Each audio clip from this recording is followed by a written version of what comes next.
where I served 13 and a half years in federal prison. Prior to my having served 13 and a half years in federal prison, during my formative years, when I was approximately 5 to 10 years old, both of my parents were incarcerated and they did federal time. So even before I kind of was directly impacted by the criminal justice system, I think that there was a vicarious impact in my life as a result of having had lost my parents to incarceration.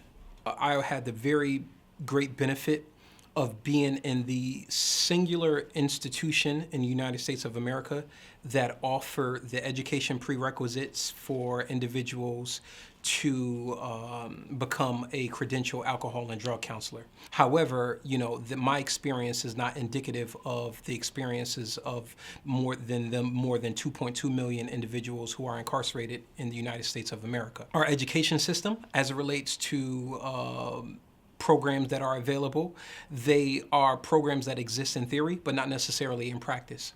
Right, so the programs that do exist, very specifically, are programs that aren't transferable into the workforce once individuals are released out into society. Especially if it doesn't lead to a certification, especially if it doesn't lead to any licensure, especially if it doesn't lead to any vocational door opening up for me, even on the apprenticeship level. How is that going to be a transferable skill in the marketplace here in society? That's kind of like the question that loomed. I did have a plan, yeah, but again, right, so I was proactive with my reentry plan.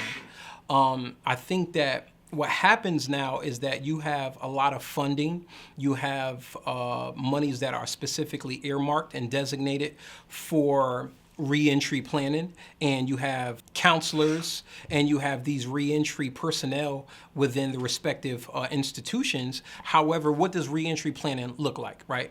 So what does that consist of? You printing out a resource off the internet and giving it to me, which takes all of about 20 minutes maximum, right?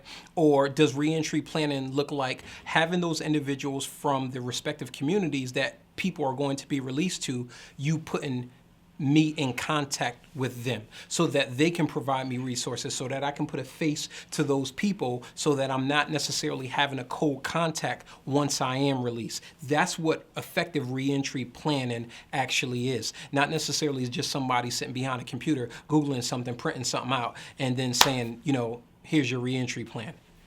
I would prefer that reentry planning would begin from the day of incarceration, literally from day one, right? Because this is a systemic issue. And oftentimes when individuals are incarcerated, they are not incarcerated on a singular offense. They are incarcerated by intergeneration and or transgenerational errors of thinking and through multiple offenses, right? So reentry should effectively begin from day one, literally on day one of incarceration, and not necessarily 6 months to 90 days to 18 months back. But again, right, the Department of Corrections throughout the United States of America, specifically here in Connecticut, they don't have the infrastructure, they don't have the personnel in order to be able to do that. So at least 18 months out from the person's release, there should be some very comprehensive, hardline reentry planning. So what does it mean for John Smith to be released and he is actively looking for employment, and you put him in front of a computer and you say, here, go on the American Job Center website, and this is what your job search looks like? What you consider, when I went to prison back in 2000, I went in when they had beepers. I came home and now they have smartphones. So how do you expect someone to actually navigate and have the computer literacy to navigate through different systems as it relates to websites, etc., when they don't even have that acumen in order to be able to do so? So the resources are there, but I think that the sociology piece and the psychology piece and also the social work piece is actually lacking, so that these people who are being returned back into our communities can actually have the wherewithal to be able to navigate through these systems. Lastly, I would like to say that those who are closest to the problem are closest to the solution, but often furthest from resources and power.